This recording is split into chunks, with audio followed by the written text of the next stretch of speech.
Salam sejahtera untuk kita semua. Perkenalkan, nama saya Antasena dengan NIM F10812210058. Pada kesempatan kali ini, saya akan mempresentasikan materi tentang pendidikan dan pembangunan. Lanjut, yang pertama, saya akan menjelaskan tentang arti pendidikan menurut para ahli.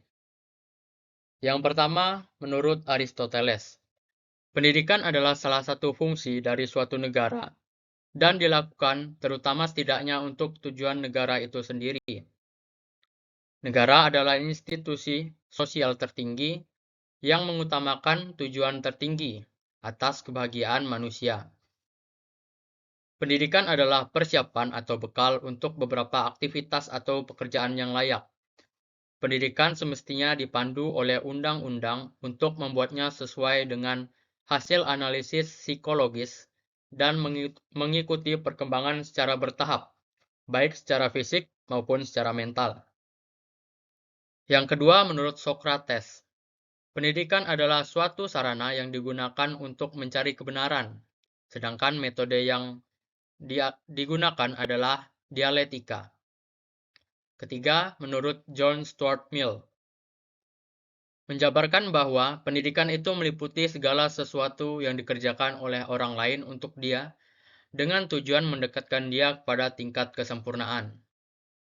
Keempat, menurut H. Horne, adalah proses yang terus-menerus dari penyesuaian yang lebih tinggi bagi manusia yang telah berkembang secara fisik dan mental. Selanjutnya, menurut Kamus Besar Bahasa Indonesia, pendidikan adalah proses pengubahan sikap atau tata laku seseorang atau kelompok dalam usaha mendewasakan manusia melalui upaya pengajaran, pelatihan, proses, cara, dan pembuatan mendidik. Selanjutnya, pendidikan dalam arti luas dan arti sempit. Pendidikan dalam arti luas merupakan pengalaman belajar yang berlangsung dalam kegiatan apapun. Bentuk kegiatan dalam pembelajaran beraneka ragam dan bentuk, baik secara lisan, tertulis, maupun tindakan atau peristiwa yang kita alami atau kita saksikan. B. Pendidikan dalam arti sempit. Pendidikan adalah pengajaran yang diselenggarakan oleh sekolah sebagai lembaga pendidikan formal. Ekosistem yang ada dikhususkan untuk belajar.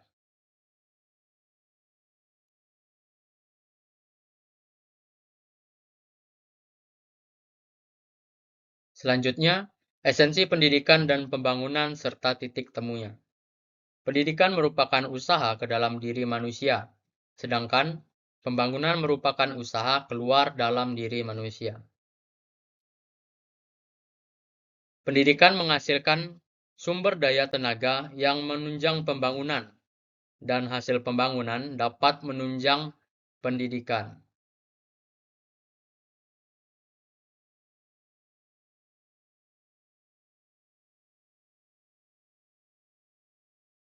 Sumbangan pendidikan pada pembangunan.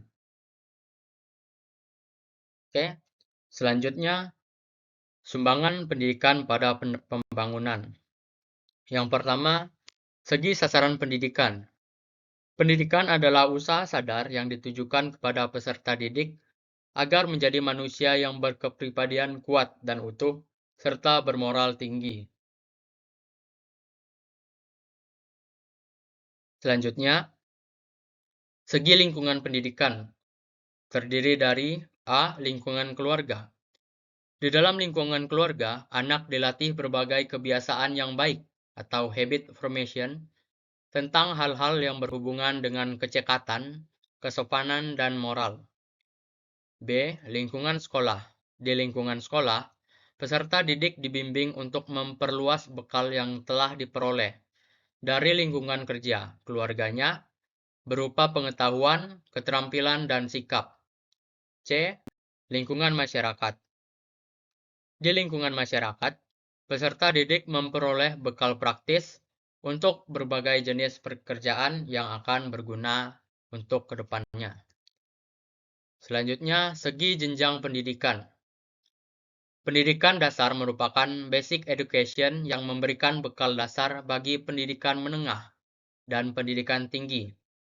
Artinya, pendidikan tinggi berkualitas jika pendidikan menengahnya berkualitas, dan pendidikan menengah berkualitas jika pendidikan dasarnya berkualitas. Selanjutnya, segi pembidangan kerja atau sektor kehidupan. Pembidangan kerja menurut sektor kehidupan meliputi antara lain bidang ekonomi, hukum, sosial politik, keuangan, perhubungan, komunikasi, pertanian, pertambangan, pertahanan, dan lain-lain. Selanjutnya, pembangunan sistem pendidikan nasional. Bagian ini mengemukakan dua hal, yaitu mengapa sistem pendidikan harus dibangun. Sistem pendidikan harus dibangun agar dapat memenuhi kebutuhan manusia. Manusia cenderung berupaya untuk mendekatkan dirinya pada kesempurnaan.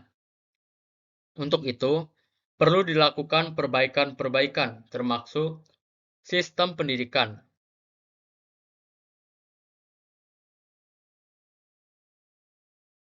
Selanjutnya,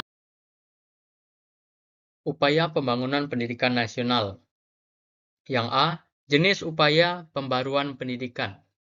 Pembaruan yang terjadi meliputi landasan yuridis, kurikulum, perangkat penunjangnya, struktur pendidikan, dan tenaga kependidikan. Dasar aspek legal pembangunan pendidikan nasional.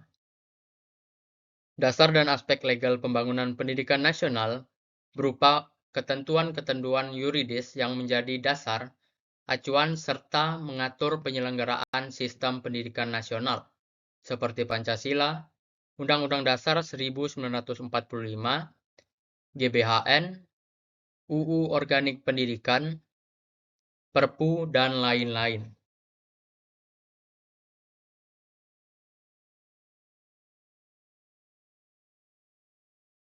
Kesimpulan, pendidikan mempunyai hubungan dengan pembangunan. Pembangunan mempunyai misi sebagai pembangunan dengan manusia sebagai sarana dan tujuan akhir. Pendidikan berfungsi membangun manusia. Kemudian, manusia ini menjadi sumber daya pembangun, baik dalam pembangunan fisik maupun pembangunan sosial.